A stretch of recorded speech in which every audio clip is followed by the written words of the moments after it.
और वो डोटासरा जो कहता मैं मौर्य बुला दूंगा, डोटासरा जी आप वहां प्रमोद जैन भाया को बचाने के लिए किस तरह से मंच पर भाषण दे रहे थे, चैलेंज कर रहे थे प्रशासन को, पुलिस को, कि अगर किसी ने प्रमोद जैन भाया की तरफ आंख उठाए, प्रमोद जैन भाया के ऊपर हमला किया तो हमसे बुरा नहीं होगा। आदरणीय डोटासरा जी, प्रमोद जैन भाया को तो जेल जाना ही पड़ेगा। मैं जनता के बीच में जाऊंगा, जनता से अपील करूंगा कि अब जनता को सड़कों पे उतरने की जरूरत है। अब जनता को इन भ्रष्ट अधिकारियों के, इन भ्रष्ट नेताओं के गाल पे तमाचे मारने की जरूरत है। अब इन नेताओं को माला पहनाने की, वोट देने की जरूरत नहीं है। अगर जनता को ये लगता है कि ये नेता चोर है, नेता भ्रष्टाचार कर रहा है, जमीनें खा रहा है, ये जो माइंस में रेत बजरी खा रहा है, तो जनता समाज को सड़कों पे आना होगा। अरे इनको वोट मत दो, इनको जूते दो, इनको मार जूतों की माला पहना। जब नरेश मीणा हम जनता के लिए लड़ाई लड़कर 29 मुकदमे खाकर 9 बार जेल जा सकता है, तो प्रमोद जैन भाया जैसे भ्रष्ट व्यक्ति को, जिसने कानून को हाथ में लिया, उसको जेल तो जाना ही पड़ेगा। माननीय मुख्यमंत्री जैसे मैं आग्रह करूंगा, निवेदन करूंगा कि जल्दी से जल्दी उस प्रमोद जैन भाया जैसे भ्रष्ट चोर को गिरफ्तार करे, उस प्रमोद जैन को गिरफ्तार करे जिसने गौशाला के नाम पर, धर्म के नाम पर पैसा कमाया, जिसने दूध बांटने के नाम पर हॉस्पिटलों में पैसा कमाया, जिसने पीडब्ल्यूडी से खान को खा गया, उस प्रमोद जैन भाया की गिरफ्तारी की मैं मांग करता हूं। और पिछले 4 दिन से मैं जिस तरह से स्टेटमेंट दे रहा हूं, जिस तरह से मैं खुले तौर पे बोल रहा हूं, मुझे कल इस तरह का मैसेज है, मुझे ऐसा लगता है कि शायद फिर से मुझे जेल डाल दिया जाएगा और शायद इस बार लंबा तावीज भर के लंबी जेल यात्रा मेरी करवाई जा सकती। हम चाहते हैं कि गांव गांव, घर घर में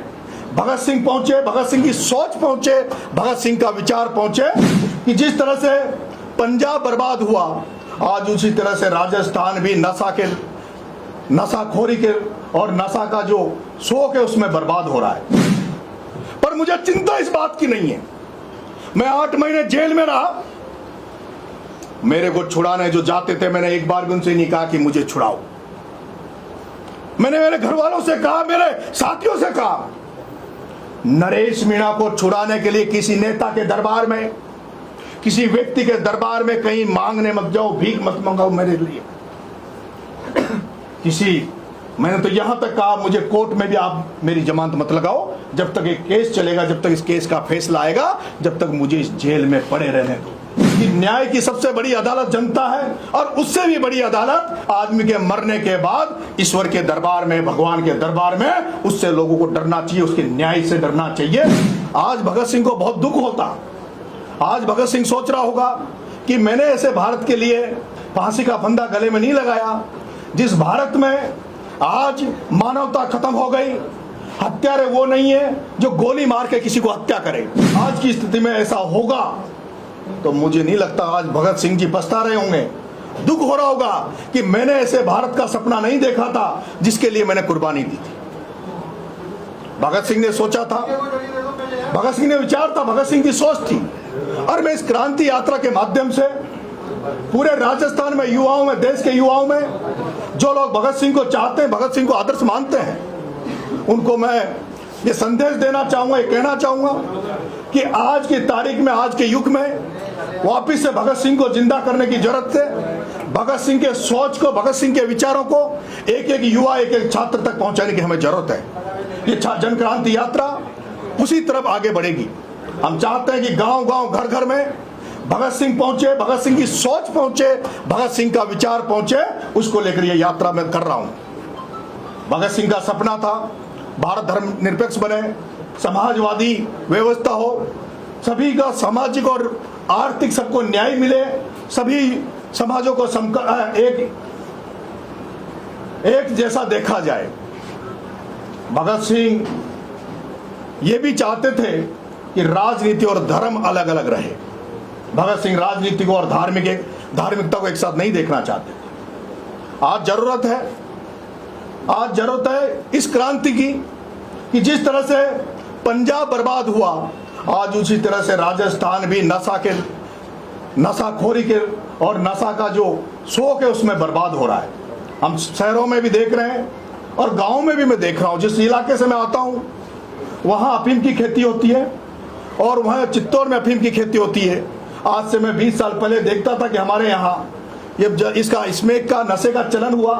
उन घरों को मैंने देखा, उन परिवारों को मैंने देखा जो लोग इस नशा के जंजाल में फंस गए। वो लोग जो बच्चे, जो युवा साथी जो नशा करने लग गए, वो खुद बर्बाद नहीं हुए, खुद मृत सैया पे नहीं गए, बल्कि उनके परिवार भी नष्ट हो गए। उनके गांव जहां वो रहते हैं उनके आसपास का क्षेत्र भी नष्ट हो गया। केवल नशा से उनका शरीर खत्म नहीं हुआ, बल्कि नशा के साथ साथ, उनके शरीर के साथ साथ, वो लोग जब उस नशे की पूर्ति करने के लिए उनके पास आर्थिक स्थिति नहीं मजबूत होती तो उसके बाद वो क्राइम के क्षेत्र में चले जाते हैं, चोरियां करते हैं और अन्य कर्म वो करने लग जाते हैं। मैंने जेल में भी देखा, जेलें नशा से जो पीड़ित लड़के नशा करके जो आदि नशे के हो गए, उनसे जेलें भरी हुई है। मैं चाहता हूं, आज भगत सिंह को बहुत दुख होता, आज भगत सिंह सोच रहा होगा कि मैंने ऐसे भारत के लिए फांसी का फंदा गले में नहीं लगाया जिस भारत में आज मानवता खत्म हो गई।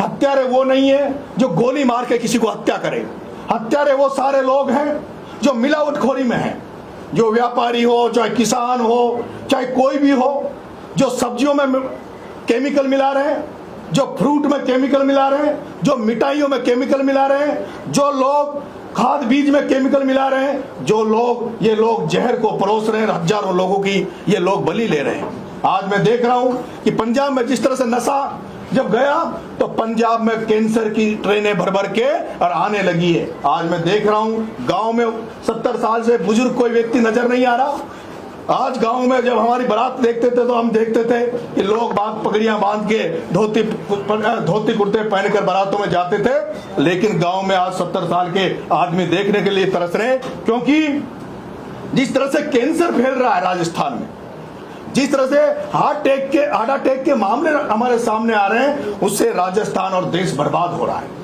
और जिन लोगों पर जिम्मेदारी बनती थी, आज हम सोचते हैं कि जो सफेद पोश नेता, जो लोग राजनीति में आते हैं, बड़ी बड़ी बातें करते हैं, इमोशनल ब्लैकमेल कर वोट ले लेते हैं, लोगों से कहते हैं हम गरीब को गणेश मानेंगे, सब लोगों की सेवा करेंगे, लेकिन मैं देख रहा हूं जिनकी सबसे ज्यादा जिम्मेदारी है वो इस सबसे ज्यादा इस देश को, इस हमारे प्रदेश को खा रहे हैं। इसलिए ये क्रांति यात्रा में निकाल रहा हूं।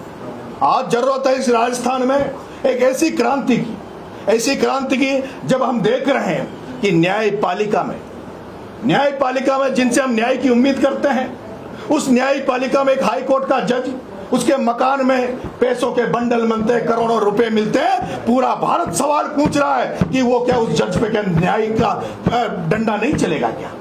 मैं तो जानता हूं कि न्याय की सबसे बड़ी अदालत जनता है, और उससे भी बड़ी अदालत आदमी के मरने के बाद ईश्वर के दरबार में, भगवान के दरबार में, उससे लोगों को डरना चाहिए, उसके न्याय से डरना चाहिए। ये मेरा मकसद है, ये मेरी सोच है। मैं सड़क पे निकलूंगा, कितने लोग मुझे आशीर्वाद देंगे, कितने लोग मेरे साथ आएंगे, वो तो समय बताएगा। जिनको लगता है कि मैं सच्चाई पे चल रहा हूं, ईमानदारी पे चल रहा हूं, वो लोग मेरी मदद करने जरूर आएंगे। मैं चाहता हूं कि राजस्थान की राजनीति बदले, राजस्थान की व्यवस्थाएं बदले, सिस्टम बदले। चारों तरफ भ्रष्टाचार है, लोग थानों में, तहसीलों में, ग्रामीण एरिया में, सब जगह भ्रष्ट लोग बैठे हैं।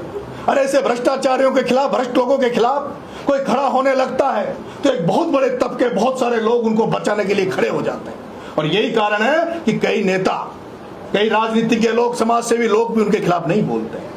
आज मैं देख रहा हूं जितने ब्यूरोक्रेसी में भ्रष्टाचार है, उतना ही राजनीति में भी भ्रष्टाचार है, उतना ही एनजीओ में भी भ्रष्टाचार है। जो समाज सेवा के नाम पे एनजीओ चलाते हैं, उनमें भी अगर आप सच्चाई से, ईमानदारी से पूछोगे तो वहां भी कहीं से कहीं भ्रष्टाचार का मामला वहां पे भी बैठा हुआ है। मैं इस भ्रष्ट सिस्टम को खिलाफ, मैं भ्रष्ट सिस्टम के खिलाफ, इस मिलावटखोरी के खिलाफ मैं एक जन क्रांति यात्रा राजस्थान में निकाल रहा हूं। ये यात्रा मैं जनता के बीच में जाऊंगा, जनता से अपील करूंगा कि अब जनता को सड़कों पे उतरने की जरूरत है। अब जनता को इन भ्रष्ट अधिकारियों के, इन भ्रष्ट नेताओं के गाल पे तमाचे मारने की जरूरत है। अब इन नेताओं को माला पहनाने की, वोट देने की जरूरत नहीं है। अगर जनता को ये लगता है कि ये नेता चोर है, नेता भ्रष्टाचार कर रहा है, जमीनें खा रहा है, ये जो माइंस में रेत बजरी खा रहा है, तो जनता समाज को सड़कों पे आना होगा। अरे इनको वोट मत दो, इनको जूते दो, इनको जूतों की माला पहनाओ। और अगर जनता को लगता है कि ये जो लोग ईमानदारी से राजनीति कर रहे हैं, जो लोग ईमानदार हैं, उनको जनता को आगे बढ़ाना चाहिए, जनता को आशीर्वाद देना चाहिए। मैं देख रहा हूं एक राजस्थान की राजनीति में मुझे ज्यादातर नहीं दिखता, लेकिन राजस्थान की राजनीति में एक व्यक्ति से मैं आज प्रभावित हूं। केवल राजस्थान की राजनीति में एक व्यक्ति से मैं प्रभावित हूं। एक मेरे विधायक रिश्तेदार ने मेरे से कहते थे, मैं एक बार जब उनके गांव जाता था, वो कहते थे, नरेश हमारे जमाने में 200 विधायक जब खड़े रहते थे, 200 एमएलए जब लाइन में रहते थे, तो हम बात करते थे, हम कहते थे कि वो जो फलाना एमएलए है वो तबादलों में पैसे लेता है, वो भ्रष्टाचार करता है। लेकिन आज नरेश ऐसा कंडीशन हो गई कि 200 एमएलए खड़े रहते हैं, उन 200 एमएलए में ये ढूंढना पड़ता है कि ईमानदार एमएलए कौन है। उन 200 में से शायद ही कोई आज ईमानदार मिले। इसलिए वापिस से लोग, जनता को खड़ा होना पड़ेगा, जनता को तैयार रहना पड़ेगा, और जनता को इनको सीख और सबक सिखाने के लिए मैं ये जन क्रांति यात्रा निकाल रहा हूं। आज मैं जब राजनीति में जो बात आती है, ये दुर्भाग्य मैं आप सब पत्रकार साथियों से कहता हूं कि मुझे राजनीति में आज कोई आदर्श दिखता है। राजस्थान की राजनीति में एक डेड हॉनेस्ट, एक ईमानदार व्यक्ति आज भी अगर राजनीति में राजस्थान की में दिखता है तो उसका नाम है भरत सिंह कुंदनपुर। भरत सिंह कुंदनपुर जो पीडब्ल्यूडी मिनिस्टर रहे, पंचायत राज के मिनिस्टर रहे, वो जब सरपंच से लेकर मंत्री तक पहुंचे, सरपंच बने, प्रधान बने, प्रमुख बने, जिला प्रमुख बने, एमएलए बने और मंत्री रहे। और जब वो पिछली बार जब उनको लगा कि मैं पंच नहीं था, तो पंच का भी चुनाव अपनी पंचायत से जीते, पंच बने, उनकी पत्नी सरपंच बनी। और वो व्यक्ति के हालात में अभी देखता हूं, उस डेड ऑनेस्ट ईमानदार भरत सिंह चिल्ला चिल्ला के कहते रहे, लेकिन आज कोई सुनने वाला नहीं है।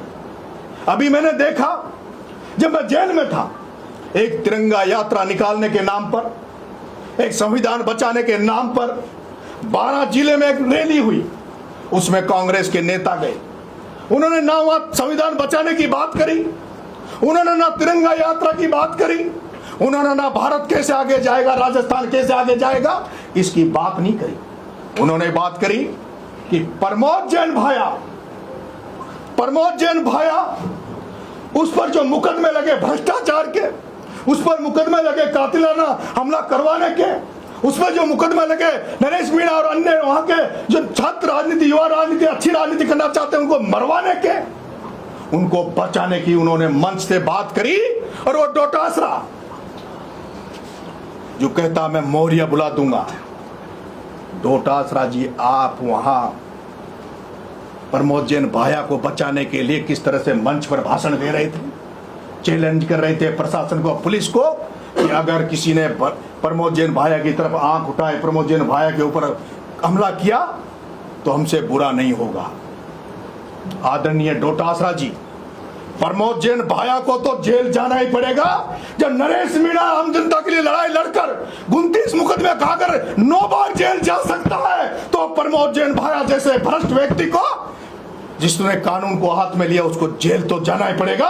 माननीय मुख्यमंत्री जैसे मैं आग्रह करूंगा, निवेदन करूंगा कि जल्दी से जल्दी उस प्रमोद जैन भाया जैसे भ्रष्ट चोर को गिरफ्तार करे, उस प्रमोद जैन को गिरफ्तार करे जिसने गौशाला के नाम पर, धर्म के नाम पर पैसा कमाया, जिसने दूध बांटने के नाम पर हॉस्पिटलों में पैसा कमाया, जिसने पीडब्ल्यूडी से खान को खा गया, उस प्रमोद जैन भाया की गिरफ्तारी की मैं मांग करता हूं। जिस प्रमोद जैन भाया ने कलेक्टर 12 जिले के जिला कलेक्ट्री, जहां कलेक्टर बैठता है, जहां एसपी बैठता है, और कांग्रेस के राज में जो गौ माताओं के लिए 100 बीघा जमीन थी, गौ माताओं के लिए 100 बीघा जमीन थी, गौशाला थी, उसके 100 करोड़ की मिट्टी निकाल निकाल कर बेच दी। उस प्रमोद जैन भाया की गिरफ्तारी की मांग नरेश मीणा करता है। मैं आज राजनीति को लेकर कोई बात नहीं करना चाहता, और ना ही मैं सम्राट और ये जो पिछला दौर है उसको लेकर मैं बात करना चाहता हूं। मैं चाहता हूं, मैं एक नया अध्याय की शुरुआत कर रहा हूं। सच्चाई से, ईमानदारी से आगे रास्ता मुझे तय करना है। मैं मेरे साथियों से जो जनता जनार्दन का आशीर्वाद मुझे मिल रहा है, उनसे भी मैं कहना चाहता हूं कि नरेश मीणा के साथ साथ अगर आपको रहना है तो नरेश मीणा के अगर आपको साथ रहना तो आपको भी संकट झेलने पड़ेंगे, आपको भी जेल जाने के लिए तैयार रहना चाहिए, आपको भी मुकदमे खाने के लिए तैयार रहना चाहिए, आपको भी आर्थिक नुकसान उठाने के लिए तैयार रहना चाहिए। जिस तरह से नरेश मीणा ने पिछले 20-25 साल से परिवार को छोड़ रखा है, बच्चों को छोड़ रखा है, उसी तरह से अगर आप नरेश मीणा का साथ देना चाहते हैं, साथ रहना चाहते हैं, तो आपको भी उसी तरह से मेरे साथ रहना होगा। संकट भी आएंगे, लोग आपको कुचलेंगे भी सही, मुकदमे भी लगाएंगे, जेल भी भेजेंगे, आर्थिक रूप से नुकसान भी करेंगे, लेकिन वो ज्यादा दिन नहीं टिकने देंगे, उनको सबको खत्म कर देंगे। मैं आप सबसे आशीर्वाद मांगता हूं, और जब मैं 20 तारीख को सुबह 7 बजे जयपुर से रवाना होऊंगा, शिवदासपुरा, टोंक उनियारा होके, इंद्रगढ़ लाखेरी होते हुए, इटावा होते हुए, मांगरोल होते हुए, अटरू होते हुए मेरे गांव जाऊंगा। इस दौरान जो भी साथी, युवा साथी जो सक्षम हैं, मैं किसी को आज के बाद कोई 1 रुपए का डीजल नहीं भराता, ना पहले भराता था, ना एक गाड़ी में कोई किराया दूंगा। और मैं ये भी कहता हूं कि जो लोग मेरे साथ मेरे गांव चलना चाहते हैं, मेरे घर चलना चाहते हैं, मेरे घर पर उन लोगों की कोई व्यवस्था नहीं होगी, मेरे पास उनको खाना खिलाने के कोई पैसे नहीं होंगे। जो लोग मेरे साथ गांव चलना चाहते हैं, इस जन क्रांति यात्रा में शामिल होना चाहते हैं, वो तमाम लोग, वो तमाम साथी अपनी अपनी व्यवस्था से चले। अगर उनको खुले नील के बादलों के नीचे सोना पड़े तो उनको सोना पड़ेगा। उनको हम इस क्रांति यात्रा में 30 किलोमीटर पर डे पैदल चलेंगे। जो सारे लोग मेरे साथ चले, वो जो वही चलेंगे जो पैदल चलेंगे, कोई गाड़ी में नहीं बैठेगा, कोई ऐशो आराम के लिए नहीं है, वीआईपी कल्चर की क्रांति रैली नहीं है, ये तो संघर्ष की रैली होगी।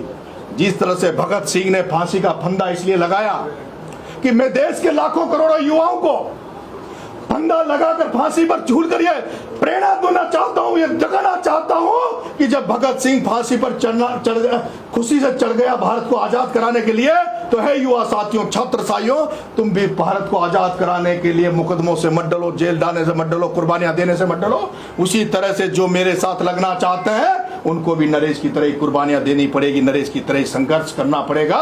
मैं आपसे पत्रकार साथियों ये भी कहना चाहता हूं कि अभी मैं केवल जमानत पर आया हूं, और पिछले 4 दिन से मैं जिस तरह से स्टेटमेंट दे रहा हूं, जिस तरह से मैं खुले तौर पे बोल रहा हूं, मुझे कल इस तरह का मैसेज है, मुझे ऐसा लगता है कि शायद फिर से मुझे जेल डाल दिया जाएगा, और शायद इस बार लंबा तावीज भर के लंबी जेल यात्रा मेरी करवाई जा सकती। पर मुझे चिंता इस बात की नहीं है। मैं 8 महीने जेल में रहा, मेरे को छुड़ाने जो जाते थे, मैंने एक बार भी उनसे नहीं कहा कि मुझे छुड़ाओ। मैंने मेरे घर वालों से कहा, मेरे साथियों से कहा, नरेश मीणा को छुड़ाने के लिए किसी नेता के दरबार में, किसी व्यक्ति के दरबार में कहीं मांगने मत जाओ, भीख मत मंगाओ मेरे लिए। मैंने तो यहां तक कहा, मुझे कोर्ट में भी आप मेरी जमानत मत लगाओ, जब तक एक केस चलेगा, जब तक इस केस का फैसला आएगा, जब तक मुझे इस जेल में पड़े रहने दो। क्योंकि क्रांति जब भी आती है, क्रांति बलिदान मांगती है, क्रांति त्याग मांगती है। क्रांति ऐसे 8 महीने की जेल जाने से, डर जाने से नहीं आएगी। अगर ऐसे 8 महीने जेल जाने से क्रांति आ जाए तो नेल्सन मंडेला से वर्षों तक जेलों में रहा, कई महान पुरुष जेलों में रहे, वो क्रांति नहीं ला पाते। इसलिए क्रांति लाने के लिए वो सारे जो संकट आने वाले हैं उनके लिए तैयार हो। इसीलिए आज मैंने आप सबको आमंत्रित किया था, आप इतनी बड़ी तादाद में आए, उसके लिए मैं बहुत बहुत आभारी हूं, और आपसे आग्रह करता हूं कि आपका इस छोटा युवा साथी, छात्र साथी जिसके पास कुछ नहीं है, वो एक ऐसी लड़ाई लड़ने जा रहा है जिसमें आप लोगों का भी मुझे आशीर्वाद चाहिए, आपका भी प्यार मुझे चाहिए। मैं विश्वास दिलाता हूं, ऐसा मौका नरेश मीणा, पत्रकार भाइयों, वैसे तो ये बात समाज से की जाती है, परिवार से की जाती है, पर आप सब भी मेरे साथी हो, परिवार हो। ये जो बातें मैं बोल रहा हूँ शायद आपको भी कहीं न कहीं लग रहा होगा कि सच है। जब आपकी परिवार में जब किचन में जब फल फ्रूट देखते होंगे या सब्जियों को देखते होंगे तो आप भी कहते होंगे कि गर्म करो, इनको साफ करो। दूध को जब आप आता है आपके घरों में, उसको आपके घी आता है, उसको आज कोई भी चीज सच नहीं है, सब मिलावट है। ये दौर ही मिलावट का है, चाहे वो राजनीति हो, चाहे कोई सा भी क्षेत्र हो, ये मिलावट का दौर है। और इस दौर को खत्म करने के लिए कोई न कोई क्रांति लानी पड़ेगी। एक बार हमें उम्मीद जगी थी, देश में उम्मीद जगी थी, जब अन्ना हजारे दिल्ली में जब धरना देकर बैठे थे, तब इस देश में एक उम्मीद जगी थी कि कुछ नया इस देश में होगा। लेकिन ढाक के 3 पात कुछ नहीं मिला। कोशिश करूंगा ईमानदारी से जिस रास्ते पे, जिस सोच के साथ आगे बढ़ रहा हूं, अंतिम सांस तक उसके लिए प्रयास करूंगा और अंतिम सांस तक उसके लिए लड़ूंगा। बहुत बहुत धन्यवाद, बहुत बहुत राम।